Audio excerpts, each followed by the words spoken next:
Well, thanks very much, John, to our distinguished guests, ladies and gentlemen. Can I firstly say it's actually lovely to be in Newcastle.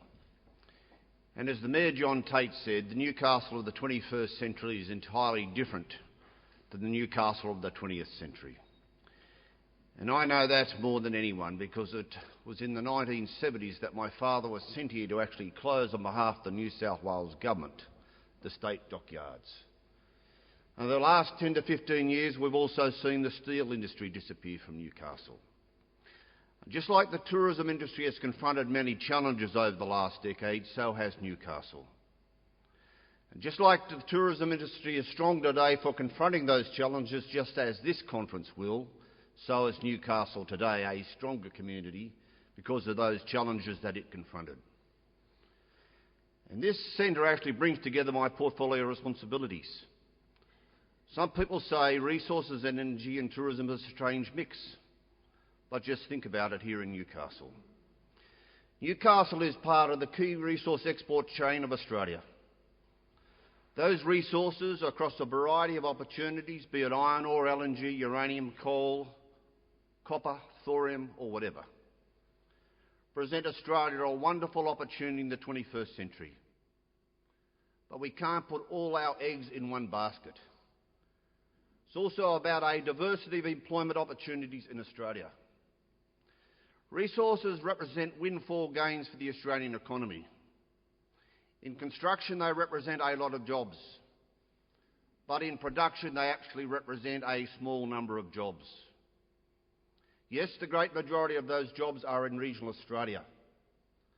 But it's also in regional Australia that we have thousand upon thousand of jobs in tourism. And tourism is a key sector of the Australian economy.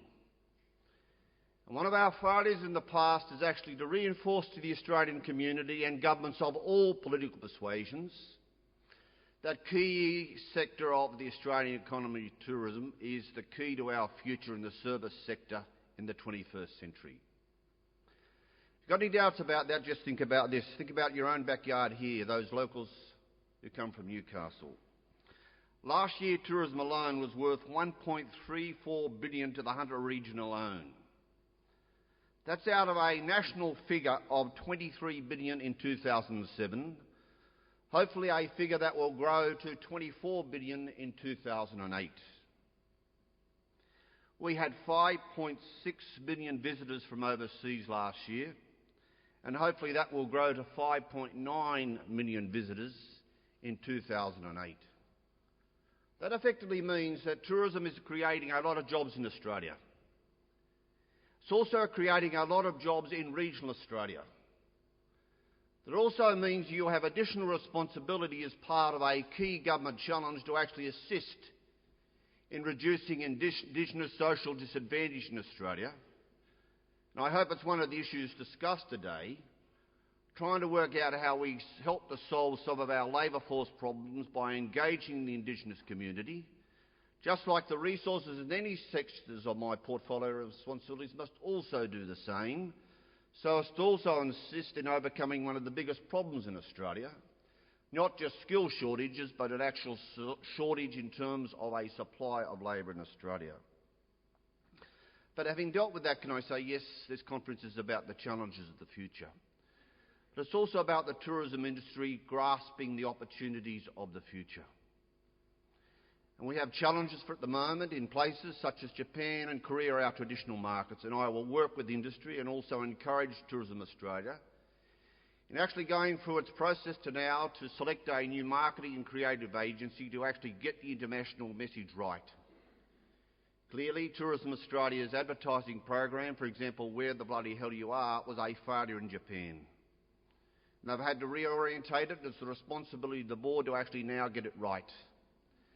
And Tourism Australia has been clearly told by me, I am not a minister that is going to be seeking to manage them on a day-to-day basis. It's their responsibility to actually do their job and get it right. It's not just about the traditional markets of Japan and Korea, it's also about the key emerging markets of China and India. And also making sure that we cement and continue to improve our opportunities in the traditional markets such as New Zealand, North America and Europe. You know the challenges better than me because you represent a lot of small and medium-sized businesses in association with the large operators who actually provide those job opportunities to ordinary Australian families that are so dependent on government at a local, state and federal government working with the private sector to actually strengthen the hand of tourism internationally. And I simply want to say that I'll be doing everything possible to not only encourage Tourism Australia to get it right, but also to work as the Federal Minister with the sector. And I look with interest to the outcomes of this symposium because you can offer up solutions to some of the problems that confront us to actually try and get the environment right to secure your future and to secure the future of your businesses. And that's very important because we do have a range of challenges. The strength of the dollar is a disadvantage to Australia in places such as Japan and Korea. Alternatively, emerging economic growth of a very high strength in places such as China and India represents great opportunities. We then have huge supply problems in terms of labour. We've got restaurants being closed in hotels because we just can't get cooks. And I'm pleased to say that one of the first decisions of the Australian government was actually to increase migration. And there's no doubt with the annual intake that's currently being considered by government, there'll be no backing away from one of the highest levels of migration intake in Australia's history.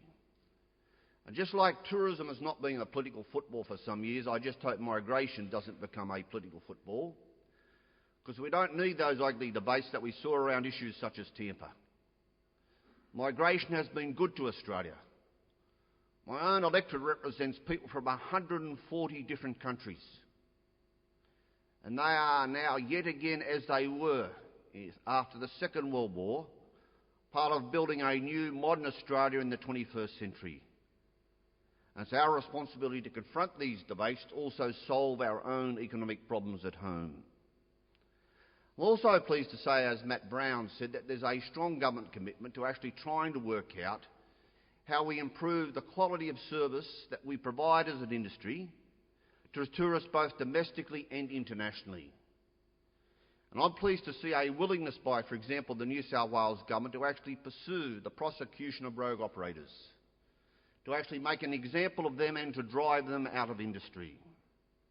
And as part of my responsibilities, I yesterday with the Minister of Immigration announced the suspension of the approved destination endorsement of a range of operators operating in the Chinese market because they were doing the wrong thing by people from China and doing the wrong thing by the Australian tourism industry.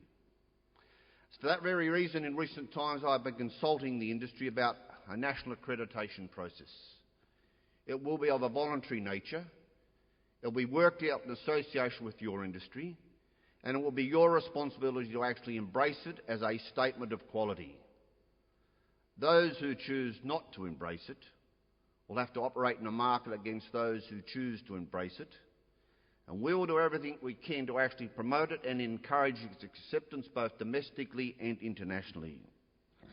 So, ladies and gentlemen, can I say in the amount of time that I have this morning that it's wonderful to be here.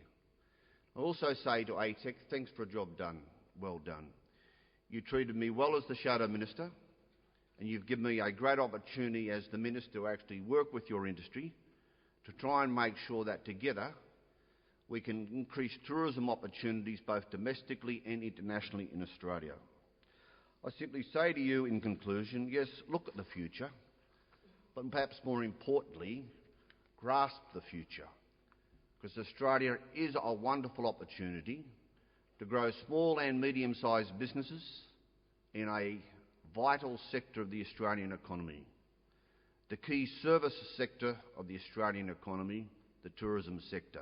It's your sector. I'm proud to be your Minister, and I look forward to taking it forward in partnership with you from strength to strength. Congratulations to ATEC and all the very best for a successful symposium.